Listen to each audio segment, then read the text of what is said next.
As entire regions began leaving the Catholic Church during the Reformation, the Church was forced to confront a critical question. How should it respond? The result was a powerful reaction, especially in the reform of its institutions. While the Protestant Reformation divided Western Christianity, it also pushed the Catholic Church to address long-standing problems and undertake reforms that had been needed for decades.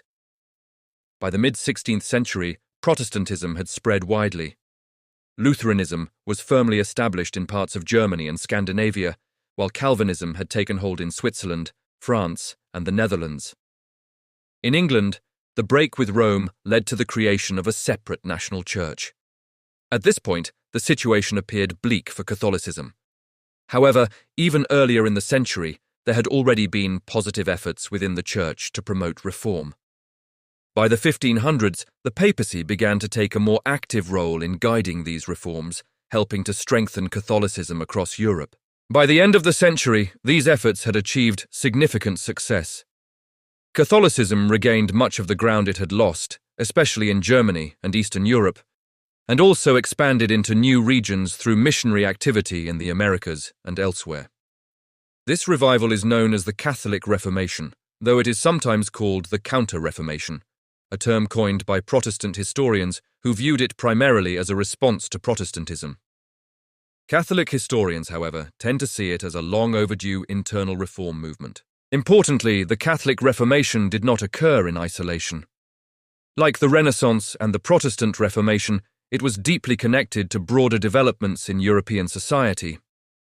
Earlier reform efforts had come from pious individuals, church councils, rulers, and Christian humanists.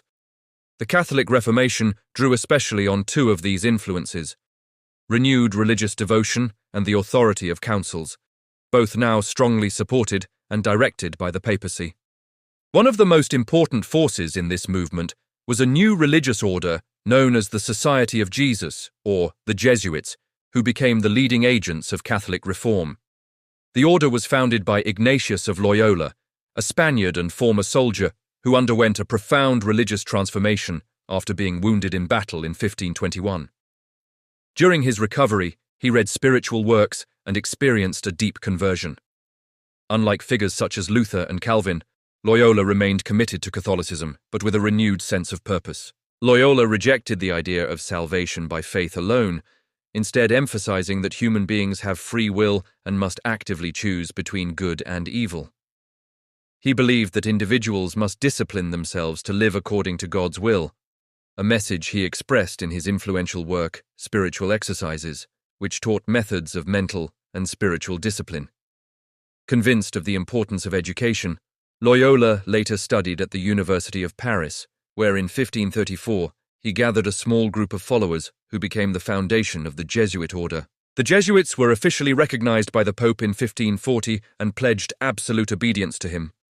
Organized along military lines, reflecting Loyola's background, the order emphasized strict discipline, training, and hierarchy. Members underwent intensive preparation and were expected to devote themselves fully to the Church's mission.